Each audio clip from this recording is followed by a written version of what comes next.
Karthigai Deepam serial இன்றைக்கான எபிசோடில் என்ன நடக்க போகுதுன்னு பார்க்கலாம் வாங்க. அதுக்கு முன்னாடி என்னுடைய சேனலை நீங்கள் சப்ஸ்கிரைப் பண்ணலைன்னா சப்ஸ்கிரைப் பண்ணிக்கோங்க. பக்கத்தில் இருக்கிற பெல் பட்டனையும் ப்ரெஸ் பண்ணிக்கோங்க. பல்லவியாக நடிக்கிற அந்த பொண்ணு வந்துட்டு ரூபஸ்ரீ கிட்டே ஃபோன் பேசிகிட்டு இருப்பாங்க. இதை பார்த்து மீனாட்சிக்கு ஒரு சந்தேகம் வருது. என்ன இவன் இந்த நேரத்தில் யாருக்கிட்டே ஃபோன் பேசிகிட்டு இருக்கா? ஒருவேளை அந்த ஐஸ்வர்யாக்கும் இவளுக்கும் ஏதாவது சம்மந்தம் இருக்குமோ அப்படின்னு யோசிச்சுட்டு இருக்காங்க. மறுநாள் பல்லவியாக நடிக்கிறவங்க ரெக்கார்டிங்காக ஆட்டோவில் போயிட்டுருப்பாங்க. அப்போது வழியில் வந்துட்டு கார்த்திக்கு தெரிஞ்ச அந்த போலீஸ் இன்ஸ்பெக்டர் வந்துட்டு இவங்கள பார்க்குறாங்க. ஆட்டோலேருந்து அவங்கள இறக்கி விசாரிக்கிறாங்க. என்னம்மா உன்னோட பேர் என்ன அப்படின்னு கேட்குறாங்க. உடனே அவங்க பல்லவின்னு சொல்கிறாங்க. பேர் நல்லா தான் இருக்குது, இந்த பேர் உங்களுக்கு யார் வச்சது அப்படின்னு கேட்குறாங்க. உடனே அவங்க என்ன சார் நீங்கள் இதையெல்லாம் கேட்டுட்ருக்கீங்க, எனக்கு டைம் ஆகுது சார், என்னை போக விடுங்க, எனக்கு ரெக்கார்டிங் வேறு இருக்குது அப்படின்றாங்க. ஓ நீ பாடுவியா அப்படின்லாம் கேட்டுட்ருப்பாங்க. அப்போது சரி உனக்கிட்ட வந்து ஏதாவது ஐடி ப்ரூஃப் இருந்தால் காமி அப்படின்றாங்க. உடனே அவங்க யோசிக்கிறாங்க, என்ன இது ஐடி ப்ரூஃப்லாம் கேட்குறாங்க, அதில் என்னோட பேர் ஸ்வேதான்னு இருக்குமே, இப்போ நம்ம என்ன பண்ணுறது அப்படின்னு முடிச்சுட்டு இருக்காங்க. உடனே என்ன சார் நீங்கள் இப்படியெல்லாம் கேட்குறீங்க, இங்கே எத்தனை பேர் போகிறாங்க வராங்க, அவங்கக்கிட்டலாம் கேட்கல, நீங்கள் என்கிட்ட மட்டும் கேட்குறீங்களே அப்படின்றாங்க. உடனே அந்த போலீஸ் இன்ஸ்பெக்டர் ஓ அப்படியா அப்படின்னு சொல்லிட்டு அவங்கள கூட்டிகிட்டு வந்து அந்த ஆட்டோ டிரைவர்கிட்ட அவங்ககிட்ட ஐடி ப்ரூஃப் இருக்கா அப்படின்னு கேட்குறாங்க. உடனே அவங்க ஐடி ப்ரூஃபை எடுத்து காமிச்சிட்டு அங்கேருந்து போயிடுவாங்க. அதுக்கு அவங்க என்ன சார் ஆட்டோவே அனுப்பிட்டீங்க, இப்போ நான் எப்படி போடுறது, ஏன் சார் நீங்கள் இப்படிலாம் பண்ணுறீங்க அப்படின்னு கேட்டுட்ருப்பாங்க. அப்போன்னு பார்த்து கரெக்டாக கார்த்திக் அங்கே வராரு. கார்த்திக் வந்த உடனே கார்த்திக்கிட்ட வந்து சொல்கிறாங்க, சார் என்னை இவர் மிரட்டிட்டுருக்காரு, என்னை போக விட மாட்டாரு அப்படின்னு சொல்கிறாங்க. அப்போ கார்த்திக் வந்துட்டு சார் இவங்க எனக்கு தெரிஞ்சவங்க தான் அப்படின்னு சொல்லிட்டு கார்த்திக் அவங்கள அங்கேருந்து கூட்டிகிட்டு போகிறாங்க. உடனே அந்த போலீஸ் இன்ஸ்பெக்டர் மீனாட்சிக்கு கால் பண்ணுறாங்க.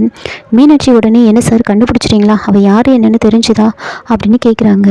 அதுக்கு அந்த போலீஸ் இன்ஸ்பெக்டர் இன்னும் ஒரு 2 நிமிஷம் இருந்திருந்தா அவளை மிரட்டியே எல்லா உண்மையும் வர வச்சுருப்பான் மேடம், ஆனால் அதுக்குள்ளே கார்த்திக் சார் வந்துட்டாரு, நீங்கள் தான் என்கிட்ட ரெக்வஸ்ட் பண்ணி கேட்டுக்கிட்டீங்களே, இந்த விஷயம் கார்த்திக் சாருக்கு தெரியக்கூடாதுன்னு சொன்னீங்களே, அதனால தான் நான் வெளியில் காமிச்சிக்கல, அப்படியே விட்டுட்டேன் அப்படின்னு சொல்கிறாங்க. அதுக்கப்புறமா மீனாட்சி என்ன சொல்கிறாங்களா, என்ன சார் இப்படி சொல்கிறீங்க, உண்மை தெரிஞ்சிருக்கும், நான் ரொம்ப ஆர்வமாக இருந்தேன் அப்படின்னு சொல்லிட்டு இருக்காங்க.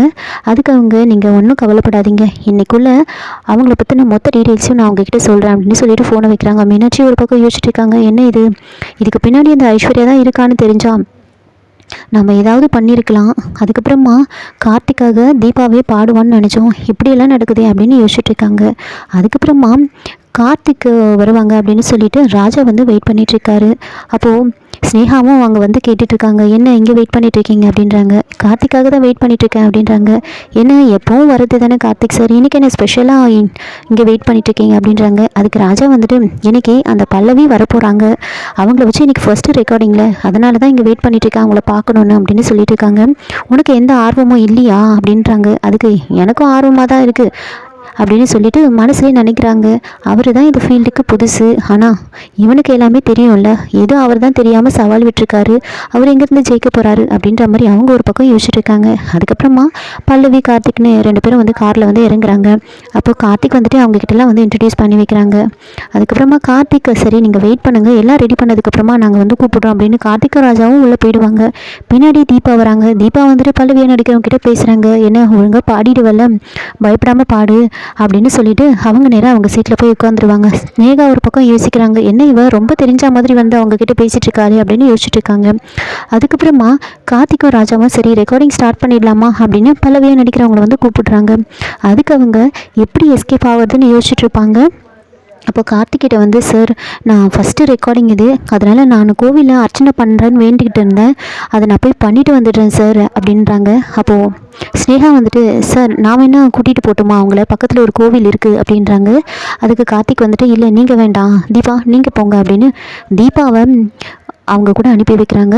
தீபாவும் அவங்களும் வந்து கோவிலுக்கு போகிறாங்க. அப்போது சாமி கும்பிட்டுட்டு இருப்பாங்க. அப்போது அவங்க என்ன சொல்கிறாங்கன்னா, நான் போயிட்டு அர்ச்சனை சீட்டு வாங்கிட்டு வரல, நான் போய் வாங்கிட்டு வந்துடுறேன் அப்படின்றாங்க. அப்போ தீபா வந்துட்டு ஏய் எங்கே போகிற நீ, இங்கே அர்ச்சனை சீட்டெல்லாம் கிடையாது, குருக்கள்கிட்ட பேர் சொல்லு, அவரே பண்ணுவார் அப்படின்றாங்க. அதுக்கப்புறமா குருக்கள் வந்து என்ன பேருமான்னு கேட்குறாங்க. உடனே அவங்க பல்லவின்னு சொல்கிறாங்க. அப்போ தீபா பார்த்து முறைக்கிறாங்க. அதுக்கப்புறமா ஸ்வேதான்னு சொல்கிறாங்க. ஸ்வேதான்ற பேருக்கு அர்ச்சனை பண்ணிகிட்டு இருக்காங்க. தீபா கண்ணை மூடி வேண்டிகிட்டு இருக்காங்க. இன்றைக்கி இந்த பிரச்சனைக்கு ஒரு முடிவு கிடைச்சாகணும் கடவுளே அப்படின்னு வேண்டிட்டு இருப்பாங்க. இவ கண்ணை மூடி இருக்கிற நேரமாக பார்த்து நம்ம எப்படியாவது இங்கேருந்து எஸ்கேப் ஆகிடணும் அப்படின்னு அவங்க அங்கேருந்து ஓடலான்னு பார்க்குறாங்க. பாதி தூரம் வந்த உடனே கார்த்திக் கரெக்டாக கோவிலுக்கு வராரு. காரை விட்டு இறங்கி ஷூவை கழட்டி விட்டுட்டு வந்துட்டுருக்காரு. அவங்கள பார்த்து இவங்க டென்ஷன் ஆகிட்டு இருக்காங்க. இதோட இந்த எபிசோடு வந்து முடிச்சிருக்காங்க. என்னோட ரிவ்யூ பிடிச்சிருந்தா லைக் பண்ணுங்கள், மறக்காமல் சப்ஸ்கிரைப் பண்ணுங்கள். தேங்க்யூ.